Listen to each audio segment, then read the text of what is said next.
Welcome to Rajesh kitchen. நம்ம சேனலில் இன்றைக்கி என்ன பார்க்க போகிறோன்னா உடச்சி ஊற்றின முட்டை குழம்பு தான் பார்க்க போகிறோம். வாங்க எப்படி செய்யறதுன்னு பார்த்துடலாம். வந்து கடாயில் நம்ம எண்ணெய் ஊற்றிக்கிறோம். எண்ணெய் ஊற்றி தாளிப்புக்கு பட்டை கிராம்பு 2 போட்டுக்கலாம்.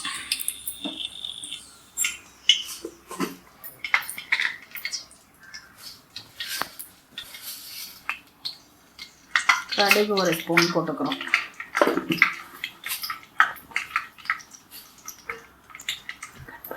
கடுகு நல்லா பொரிஞ்சிருச்சு. வந்து நம்ம வெங்காயம் சேர்த்துக்கலாம். வந்து ஒரு 2 வெங்காயம், மீடியம் சைஸ் 2 வெங்காயம் நறுக்கி வச்சுருக்கேன். குறுக்க நறுக்கி வச்சுருக்கேன் பொடியாக, அதையும் சேர்த்துக்கலாம். கூடவே தக்காளியும் சேர்த்துக்கிறோம். ரெண்டுமே நல்லா ஒன்றா வதங்கி வந்துடும். அதனால் 2 ஒன்றாவே சேர்த்துக்கிட்டோம்.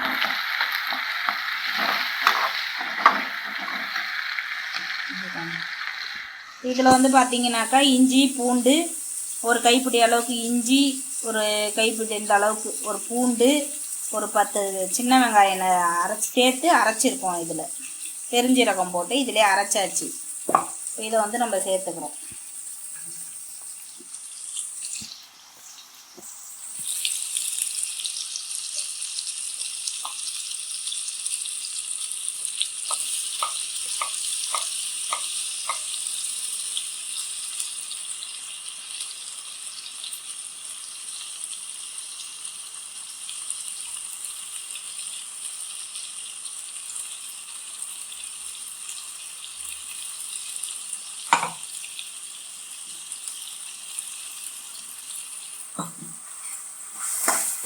இது வந்து இஞ்சி பூண்டோட பச்சை வாசனை போகிற அளவுக்கு நல்லா நம்ம வதக்கிக்கிறோம். வதக்கும் போதே இந்த தக்காளியை கொஞ்சம் இப்படி நசுக்கி விட்டிங்கனாக்கா நல்லா நைஸாக வதங்கிடும். அதுவும் அவ்வளோதான், நல்லா வதங்கிடுச்சு. வெங்காயம் தக்காளி இஞ்சி பூண்டோட பச்சை வாசனை போயிடுச்சு. இந்த ஸ்டேஜில் நம்ம ஒரு 1/2 ஸ்பூன் கரம் மசாலா சேர்த்துக்கலாம். சேர்த்து கொஞ்சம் நல்லா வதக்கிட்டு குழம்பு எந்த அளவுக்கு தேவையோ அந்த அளவுக்கு நம்ம வந்து தண்ணி சேர்த்துக்கணும். இப்போ வந்து நான் 4 பேர் சாப்பிட்ற அளவுக்கு நான் குழம்பு வைக்கிறேன். அதுக்கு வந்து ஒரு 3/4 லிட்டர் அளவுக்கு தண்ணி ஊற்றிக்கலாம்.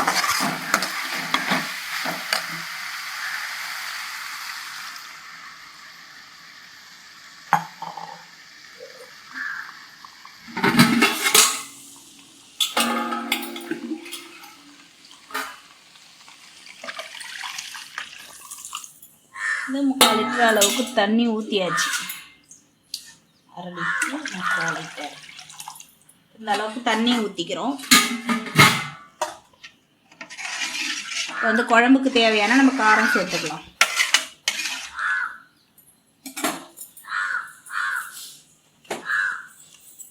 இது வந்து வீட்டில் அரைச்சி வச்சுருக்க மிளகாத்தூள் தான். அதை வந்து நம்ம குழம்புக்கு தேவையான அளவு காரம் போட்டுக்க போகிறோம். இதில் நம்ம காரப்பொடி இதெல்லாம் சேர்க்க போகிறது கிடையாது.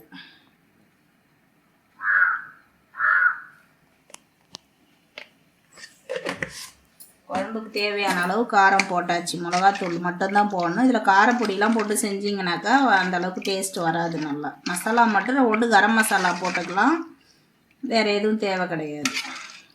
இஞ்சி பூண்டோட இது தான் வேணும். இப்போ வந்து குழம்பு நல்லா கொதிச்சதுக்கப்புறம் நம்ம தேங்காய் அரைச்சி ஊற்ற போகிறோம். இதில் குழம்பு நல்லா கொதிச்சிடுச்சு. இப்போ வந்து தேவையான உப்பு நம்ம போட்டுக்கலாம். முட்டை குழம்புக்கு முன்னாடியே உப்பு போடக்கூடாது. நல்லா குழம்பு கொதிச்சதுக்கு அப்புறம் தான் நம்ம வந்து உப்பு போடணும். ஏன்னா குழம்பு கொதிச்சு கட்டி ஆகிட்டு வரும்போது பார்த்திங்கன்னா உப்பு வந்து அதிகமாக இருக்க மாதிரி தெரியும். அதனால் நமக்கு திட்டமான அளவு குழம்பு வந்ததுக்கு அப்புறம் தான் உப்பு போடணும். இதுக்கு மட்டும் இப்போ வந்து நம்ம தேங்காய் வந்து ஒரு மீடியம் சைஸ் தேங்காய் ஒரு மூடி வந்து அரைச்சி வச்சுருக்கோம். இப்போ அதையும் வந்து இப்போ சேர்த்துக்கலாம். நம்ம வந்து சோம்பு வந்து இஞ்சி பூண்டுலேயே போட்டு அரைச்சிட்டதுனால வெறும் தேங்காய் மட்டும்தான் போட்டிருக்கேன்.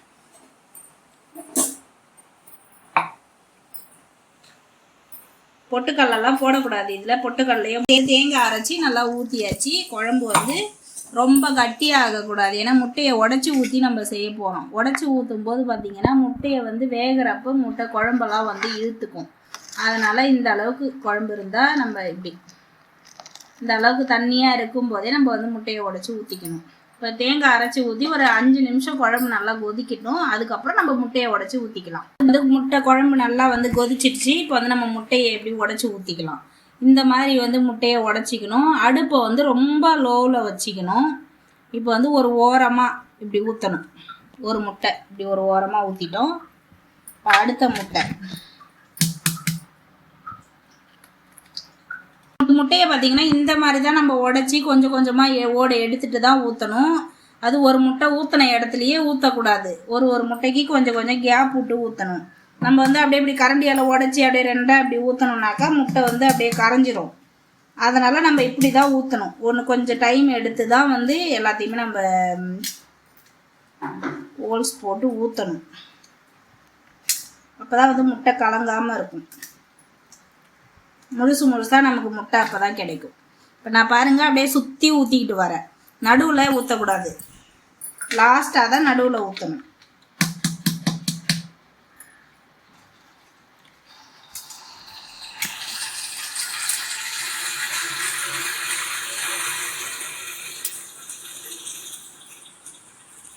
கொஞ்சம் டைம் எடுத்து தான் ஊற்றணும். நம்ம அவசரப்பட்டு அப்படியே ஊற்றிட்டோம்னாக்கா முட்டை வந்து அப்படியே கொல கொலன்னு ஆகிடும். எல்லாம் ஒரே இதுவாக ஆகிடும்.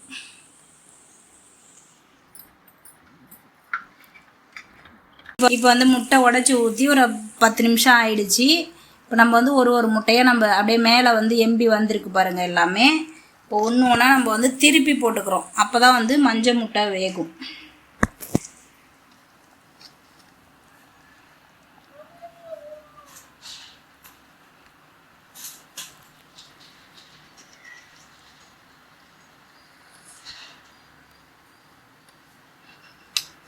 எங்கெங்க இருக்குன்னு தெரியல.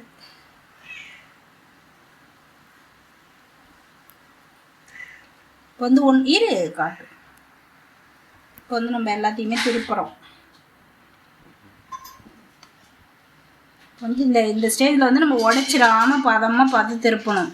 அப்போ தான் வந்து முட்டை முழுசாக இருக்கும். இல்லைனாக்கா எல்லாமே அப்படியே ஒன்றா கரைஞ்சிரும். இப்போ வந்து நம்ம திருப்பி போட்டாச்சு எல்லாத்தையுமே. இன்னும் ஒரு 10 நிமிஷம் முட்டை வெந்ததும் நம்ம ஆஃப் பண்ணிடலாம் குழம்பு. அவ்வளோதான். இப்போ வந்து பார்த்திங்கன்னா முட்டை பாருங்கள் இந்த அளவுக்கு நல்லா முழுசாகவே எல்லா முட்டையும் வந்திருக்கு. நல்லா வெந்திருக்கு முட்டையும். இப்போ வந்து இந்த ஸ்டேஜில் நம்ம கருவேப்பிலை மல்லி தூவி இறக்கிடலாம். அவ்வளோதான், ஸ்டவ் ஆஃப் பண்ணிட வேண்டியது தான். குழம்பு வந்து இந்த அளவுக்கு கட்டியாகிடுச்சு பாருங்கள். எவ்வளோ தண்ணியாக இருந்தது. இப்போ இந்த அளவுக்கு முட்டை போட்டோடனே நல்லா கட்டியாகிடும் குழம்பு. தேங்க்யூ. மேலும் அடுத்த வீடியோவில் நம்ம பார்க்கலாம். நீங்களும் இதே மாதிரியே செஞ்சு பார்த்துட்டு எப்படி இருந்ததுன்னு எனக்கு கமெண்ட்டில் சொல்லுங்கள். தேங்க்யூ.